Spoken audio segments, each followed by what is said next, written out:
Alô, alô. Bom dia, boa tarde, boa noite, tudo bem? Meu nome é Luiz Francisco e eu peço que você se inscreva no meu canal caso você esteja assistindo esse vídeo pelo YouTube e se for pelo Facebook, que você compartilhe com o máximo de pessoas.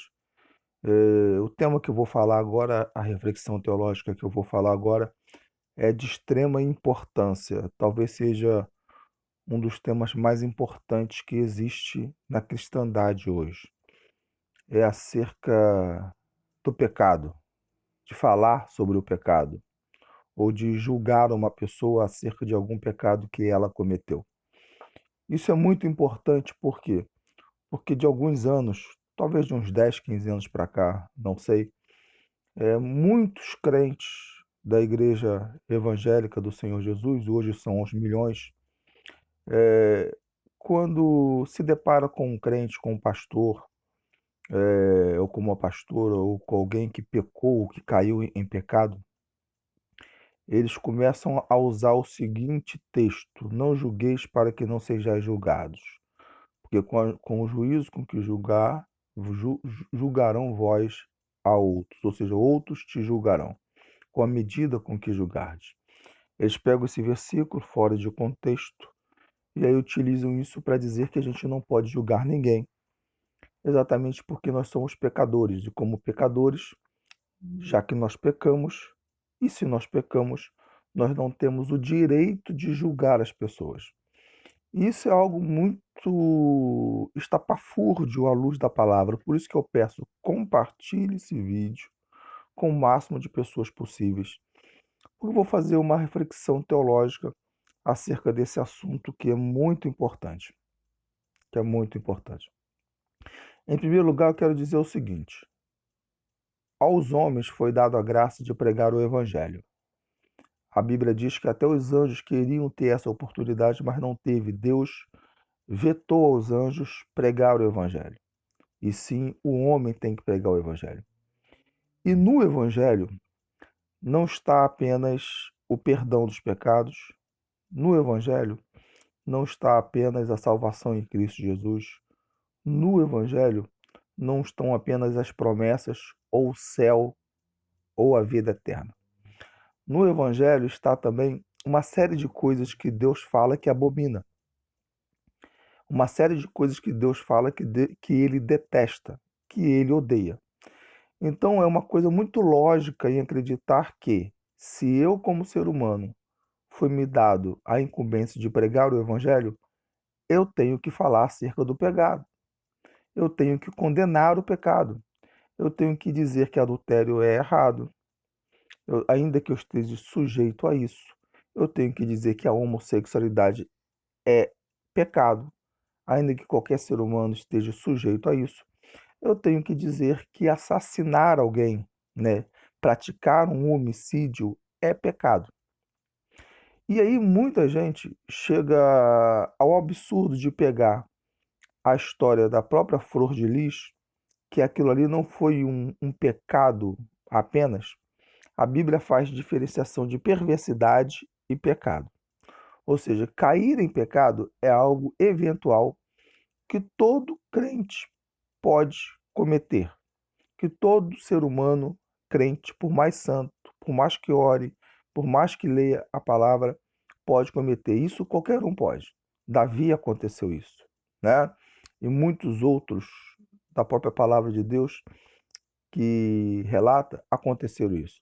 Uma coisa é ser perverso. A perversidade, ela é algo tão terrível que Deus a abomina de tal modo. E quando você vai pesquisar mais a fundo o que a Flor de Lis fez, e tudo indica que o conjunto probatório é muito forte, né? Pode até ser que lá na frente ela se torne inocente, que eu acho muito difícil, pelo que eu estudei e pesquisei sobre o assunto. O que ela cometeu não foi um pecado propriamente dito, foi uma série de situações de perversidade já de décadas, né? Ou seja, há décadas que, ao que tudo indica, aparentemente, ela estava se escondendo dentro da Igreja Católica, se fazendo de crente, né, para ganhar lucros acerca disso e com isso se manifestou aquilo que verdadeiramente ela é.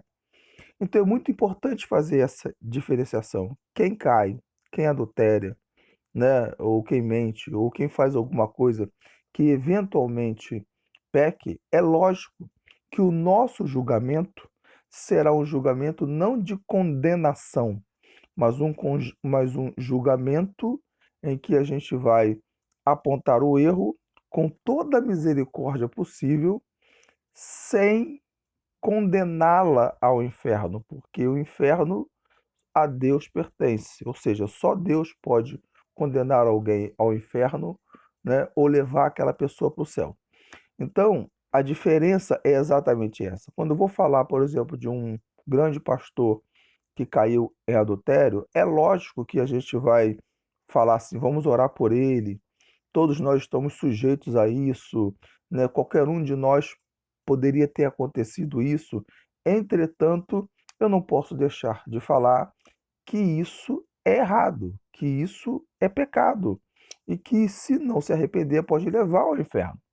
Então, temos visto isso acontecer nas redes sociais, até nos púlpitos da igreja, relativizando a problemática do pecado. Se o pecado não fosse tão terrível, Jesus não teria dito o seguinte: se é melhor você cortar uma mão antes dela pecar do que você ir com as duas mãos para o inferno. Se os teus olhos pecarem, é melhor arrancar os seus olhos do que você ir para o inferno com os dois olhos e vendo. Ou seja, esse versículo traz à tona o peso terrível que é pecar, né? Então, não dá para relativizar o que é pecado. Agora, deixa eu te falar uma coisa. Todos nós somos pecadores. A própria Bíblia diz isso. Moisés falou isso de maneira muito clara. Moisés disse assim: todo homem peca. Não existe ser humano na face da terra que não peca. João disse o seguinte: se você falar que não tem pecado, chama Deus de mentiroso. Porque Deus, lá no Velho Testamento, diz que todo homem peca. Então, o próprio João diz que não existe ser humano na face da terra que não tenha algum tipo de pecado, ou que não seja pecador, né? Mas o mesmo João que falou isso, ele disse o seguinte: filhinhos, não pequeis. Se João fala isso, filhinhos, não pequeis, ele está falando que é possível não pecar. Deu para entender? Então aí a tua cabeça pode estar embaralhada. A tua cabeça pode estar agora dando nó, porque você deve estar fazendo a seguinte pergunta: como que João diz que todo ser humano é pecador e ele ao mesmo tempo diz para não pecar? É porque você precisa entender uma questão teológica muito importante. A primeira delas, e a mais importante, é que todo ser humano é tendente ao pecado, né? Todos nós, né, temos na nossa natureza, ainda que tenhamos nascido de novo, partes da velha natureza que essa não morre, ela é mortificada. E ela só vai morrer no dia que Jesus voltar e o nosso corpo for transformado. Uma vez que o nosso corpo for transformado, nós seremos impecáveis, né? Seremos imortais. Enquanto isso não acontecer, nós somos tendentes ao pecado, né? Um exemplo disso são os nossos pensamentos. Todos nós temos pensamentos ruins e bons todos os dias, né? Isso é a essência do pecado que existe em nós, na nossa carne, na nossa alma, né? Todo homem que é homem, verdadeiramente homem, né? Macho, né? Por mais fiel que seja sua esposa, por mais fiel e amante de Deus que ele seja, se ele vê uma mulher bonita, linda na rua, ele vai sofrer a tentação de olhar. E muitas das vezes, ou muitas vezes, ele vai olhar. É igual você passar por uma casa bonita, linda. Tudo que é bonito, tudo que é belo, te chama a atenção para você olhar, né? Agora, uma coisa é ele olhar, outra coisa é ele olhar e começar a maquinar na sua mente o que poderá fazer com essa mulher. Isso se torna pecado, né? Então, por que que nós somos pecadores? Por causa da tendência, por causa da nossa essência, né? Uma coisa é ter a tendência de pecador, uma coisa é ser pecador por sermos tendentes a pecar. Outra coisa é praticar o pecado. E essa questão de praticar o pecado é que é o X da questão. Nós podemos ficar anos e anos sem cometer certos tipos de pecados, como adultério, fornicação, homossexualidade, assassinatos, né? Roubar alguém, né? Mentir descaradamente, porque todo ser humano, de uma certa forma, mente, né? Ainda que por omissão mente, né? Mas o que que acontece? Nós temos em nós o freio da nova criatura. A nova criatura que nós somos faz com que a nossa tendência pecaminosa seja freada a cada momento que a gente queira pecar. É lógico que no decorrer da nossa vida, de 20 anos de convertido, de 30 anos, de 40 anos, de 50 anos, pode acontecer um deslize, pode acontecer uma queda, pode acontecer um pecado, né? Mas, ou seja, é um deslize, uma queda, um pecado que ao você se arrepender, não cometê-lo-á mais. Ou seja, você não vai cometer mais, porque você é uma nova criatura. Você nasceu de novo. Então, quer dizer, você é pecador, mas você não é mais obrigado a pecar. Você não está sobre o jugo do desejo da carne para pecar. A carne está querendo pecar todos os dias, mas por você ter nascido de novo, você consegue vencer essa tendência de pecado todos os dias. Até que pode chegar um dia, né, numa fragilidade emocional ou numa armadilha demoníaca, porque a Bíblia diz que o diabo anda ao nosso derredor, bramando como leão, buscando quem possa tragar, você cair numa tentação. O fato de você ter essa tendência, né, não te deixa impossibilitado de julgar e de falar contra o pecado. Porque senão ninguém poderá falar contra isso. Ser humano nenhum irá poder ensinar acerca do que é certo e do que é errado, né? O que Deus proíbe é aquela pessoa hipócrita que está na prática do pecado e ele vai ensinar contra aquilo. Por exemplo, o camarada que tem uma amante, ele é pastor, né? Congrega numa igreja, começa a pregar. E aí ele começa a falar contra o adultério. Só que ele já está há 1 ano, 2 anos, 3 anos, 4 anos traindo a mulher dele. A Bíblia proíbe isso. Ele está julgando. E aí Deus fala: com a medida com que julgardes, vos julgarão a vós outros. Ou seja, você está praticando a mesma coisa, está condenando os outros. Vai chegar uma hora que alguém vai te condenar da mesma forma, né? Então, que é diferente de alguém algum dia ter caído em pecado, seja pastor, apóstolo, tal, ter se arrependido e não ter praticado mais, né? Ou seja, ele pode falar contra e continuar falando contra o adultério. A diferença é que, por ele ter passado na pele o que significa cair em tentação, ele vai ter muito mais amor para falar do que aquele que nunca caiu em tentação e que acha o santarrão, e aí que vai querer jogar logo no inferno aquele que está pecando, né?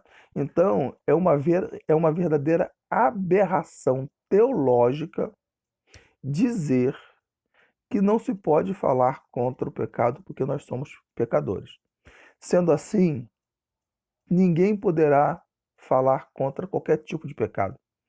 Imagine se um pastor descobre que ele estrupa a filha desde os 3, 5, 6 anos de idade. Cai na mídia.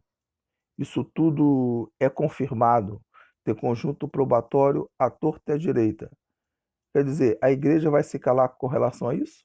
Não vai poder, né? Ah, eu não posso falar porque eu sou pecador, eu posso cair em tentação. É uma loucura. Nós temos que ser o primeiro a cortar na própria carne, né? Agora, é claro, se o camarada que é pastor e faz a mesma coisa, ele não tem direito de fazer isso, né? Muito pelo contrário. Ele tem que se arrepender, né? E aí não praticar isso, e aí, se tiver coragem suficiente, até se entregar às autoridades. Então você está vendo como o diabo está fazendo hoje com esta geração? Através do politicamente correto, eles estão quebrando e distorcendo tudo aquilo que a palavra de Deus diz, tudo aquilo que a palavra de Deus falou. Quero terminar dizendo o seguinte: eu tenho 30 anos de evangelho. E é lógico e evidente que nesses 30 anos eu tive alguns deslizes, né? Sou casado há 23, 24 anos, né? Me converti com 19 anos. Dos 19 anos até os 29, 28 anos que eu me casei, eu fiquei solteiro, né? E nesses 10 anos que eu fiquei solteiro, infelizmente eu tive um deslize só, infelizmente, né? Que para alguns possa até falar assim: poxa, ainda bem que você conseguiu aguentar 10 anos, né? E só teve um deslize. Mas um deslize só, para quem é nova criatura, já é terrível. É horrível. E como eu sofri com relação a isso? Aí eu me casei e sou fiel à minha esposa. Mas é lógico que dentro dessa fidelidade à minha esposa durante os 20 e poucos anos que eu sou casado, eu sofri diversas tentações, né? E se não fosse Deus e o Espírito Santo, eu poderia ter caído. Eu quase que caiu, né? Na mesma hora o Espírito Santo conseguiu e eu também por não querer, né, me desviei da queda, né? Mas os meus pensamentos me fizeram cair. Então eu peço que você compartilhe esse vídeo. Eu peço que você entenda, né, que não é porque você pecou que você não possa falar contra o pecado. Você só não pode falar contra o pecado se você continua pecando, né? Se você continua no erro. Fora disso, não podemos relativizar o que a Bíblia diz e não podemos relativizar o que Deus fala. É preciso verberar e levar a palavra de Deus a sério. Compartilhe, porque essa reflexão teológica é muito importante. Um abraço. Deus abençoe a todos.